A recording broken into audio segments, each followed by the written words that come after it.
সুপ্রিয় দর্শক আসসালামু আলাইকুম। Welcome back to my channel Rehana's blog. আমি রেহানা সুইডেন থেকে বলছি। স্বাগত জানাচ্ছি রেহানা কিচেনে। রেহানা কিচেন মানে নতুন রেসিপি। আজকের আমি দেখাবো বেগুনের তরকারি। আচ্ছা এখন এটা কি? এটা এমনভাবে আমি আজকে রান্না করব মাছ মাংস ছাড়া। এটা থাকলে মাছ মাংসের কথা একদম ভুলে যাবেন। সত্যি করে বললাম। ঠিক আছে? রান্না করে একবার খেয়ে দেখবেন। এই রকমের বেগুনের মাখো কোরমা বলতে পারেন। ঠিক আছে? আসুন দেখাচ্ছি। বেগুনগুলো ধুয়ে কুটে পরিষ্কার করে সুন্দর করে ঠান্ডা পানিতে ভিজিয়ে রেখেছি। অবশ্যই দেখতে পারতেছেন। আচ্ছা এই ভিজিয়ে রাখবেন কেন জানেন? সেই টিপসটা আজকের বলে দিব। কোনো কিছু গোপন রাখবো না। এরকম ভিজিয়ে রাখলে কিন্তু তেল কম লাগবে। ঠিক আছে? শুকনা বেগুন ভাজি করলে তেলটা বেশি লাগে। আচ্ছা আমি পানিটা ঝরিয়ে লবণ দিয়ে দিলাম, হলুদ দিয়ে দেবো এখানে। ঠিক আছে? হলুদ 1/2 চামচ, মরিচের গুঁড়ো দিলাম 1/2 চামচ। দিয়ে লবণটা কিন্তু পরিমাণ মতো দিবেন। আমি এখানে কর্নফ্লাওয়ার দিয়ে দেবো ২ টেবিল চামচ পরিমাণে। আচ্ছা, যদি কর্নফ্লাওয়ারটা না থাকে তাহলে আপনারা ময়দা দিবেন ১ চামচ পরিমাণে। এটা কেন দিলাম? বাইন্ডিংটার জন্য। এটা দিলে বেগুনটার উপরে যে ভিতরে যেটা মানে মসলা থাকবে ওটা কখনোই নরম হয়ে পড়ে যাবে না। এটা একদম ক্রিসপি থাকবে উপরে, হ্যাঁ? ঠিক আছে? একদম মানে ধরে রাখবে। আপনার যে বেগুনটা সিদ্ধ হলো সেটা প্যাঁতপাতা হয়ে যাবে না যেটা, ঠিক আছে? নরম হয়ে যাবে না সেইজন্য। সুন্দর করে দিয়ে ভালোভাবে মেখে আমি মেরিনেট করে নিলাম।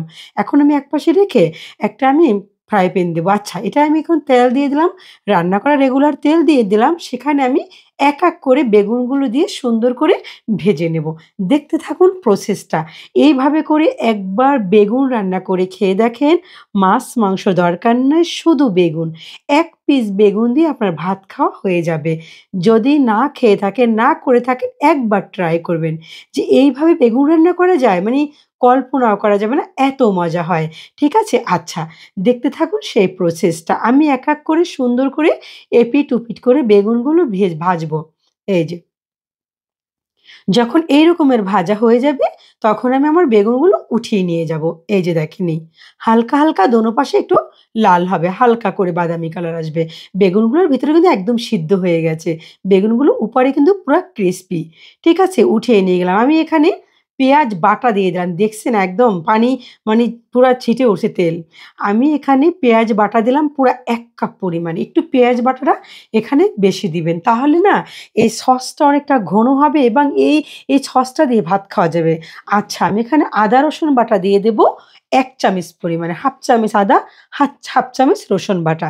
এটা আমি এখানে দিয়ে দিব। দিয়ে ভালো করে কিন্তু তেলের সাথে একদম ভেজে নেব যেন গন্ধ না আসে। মসলা দিয়ে দিলাম ২ টা দিয়ে আমি একটু দারুচিনি, ৩ টে এলাচি এবং ৩-৪ টা লবঙ্গ দিয়ে দিয়েছি। আচ্ছা এটা দিয়ে আমি ভালো করে কষিয়ে নিব।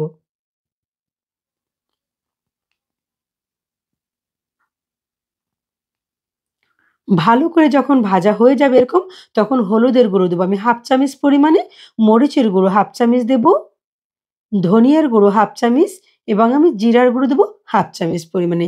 এটা দিয়েও আমি ভালো করে মসলাটা কিন্তু আপনাকে ধৈর্য সহকারে ভালোভাবে কষাতে হবে। একদম ভাজা কষাতে কোনো রকম মসলার কোনো গন্ধ না আসে। এটা যখন একটু ভাজা এরকম হয়ে যাবে, তারপর আমি এই পর্যায়ে লবণটা দেবো একটু দেখে কারণ বেগুন যে ভাজি করেছি সেখানে কিন্তু লবণ দিয়েছি। ঠিক আছে? এজন্য লবণটা আমি দেখে দিয়েছি। এটা যখন তেলটা প্রায় ছেড়ে দেবে তখন আমি টমেটো পিওর দিলাম। আমি বড় ২ টা টমেটো সেটাকে পেস্ট করে সেটা আমি দিয়ে দিচ্ছি এখানে। আচ্ছা যদি আপনার কাছে টমেটো ঘরে না থাকে তাহলে তো অবশ্যই রান্না করতে তাই না? তখন টমেটো যদি সস থাকে আপনাদের সেটা দিয়ে দিবেন। ঠিক আছে? সেটা কিন্তু আবার পুরো ১ কাপ দেওয়া যাবে না। সেখানে ২ থেকে ৩ চামচ দিতে হবে। এর বেশি দেওয়া যাবে না। কারণ ওখানে কিন্তু সুগার এড করা থাকে। ঠিক আছে?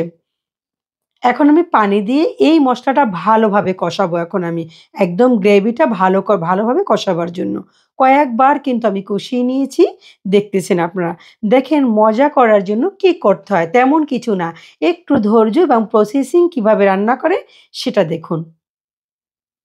যখন তেলটা এরকম ছেড়ে দেবে দেখেন আমি এরকম ছেড়ে দেওয়ার অপেক্ষা করব। ভালোভাবে এটাকে ধৈর্য সহকারে চুলার আঁচ একটু কমিয়ে আমি এটাকে কষাবো, ভালোভাবে কষিয়ে নেব।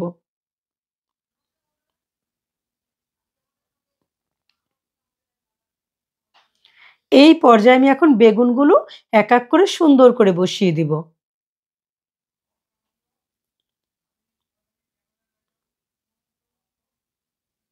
আমাদের বরিশালে কিন্তু বেগুন এভাবে রান্না করে। খুবই বরিশালের ঐতিহ্যবাহী এই রান্নাটা। আমি জানি না কার জেলায় কিরকম রান্না করে। আমাদের ওখানে কিন্তু বেগুন মাছ ছাড়া এইভাবে বেগুনের দো পেঁয়াজু করে। ঠিক আছে? এটা খুবই মজা হয়। আমি এপিঠ-ওপিঠ করে এই বেগুনটা উল্টিয়ে দিয়ে আমি ৫ মিনিট একদম লো হিটে ভাপে রাখবো। বেগুনটা কিন্তু প্রায় সিদ্ধ হওয়া। কিন্তু দেখতেছেন একটুও কিন্তু ভেঙে যাচ্ছে না। কারণ ওই যে আমি কর্নফ্লাওয়ার দিছি সেই কারণে। ঠিক আছে?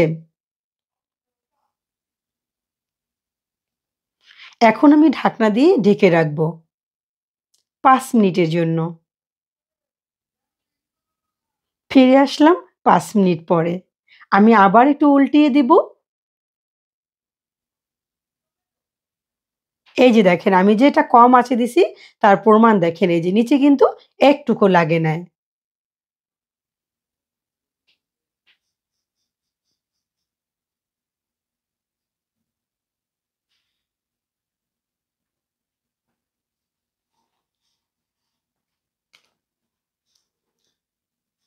এটা কিন্তু এখন হয়ে গেছে প্রায়। আমি এখন নামাবার আগে ১ চামচ ঘি দিয়ে দেব। আচ্ছা ঘিটা দেব ফ্লেভার আসার জন্য এবং খুবই রাজকীয় একটা স্বাদ আসার জন্য। আপনাদের কাছে না থাকলে নাই স্কিপ করতে পারেন। যদি ভালো লাগে লাইক, কমেন্ট, শেয়ার করবেন। অবশ্যই আমার চ্যানেলটা সাবস্ক্রাইব করবেন। এরকম সুন্দর, সুন্দর ভিডিও আমার চ্যানেলে আছে, ঘুরে দেখে আসতে পারেন। এই যে দেখেন, এইরকম করে একবার শুধু রান্না করে খেয়ে দেখবেন। এই বেগুনের স্বাদ কখনোই ভুলতে পারবেন না। যেমন কালার তেমন স্বাদ। দেখুন, আল্লাহ হাফেজ। ভালো থাকুন আপনারা। বাই।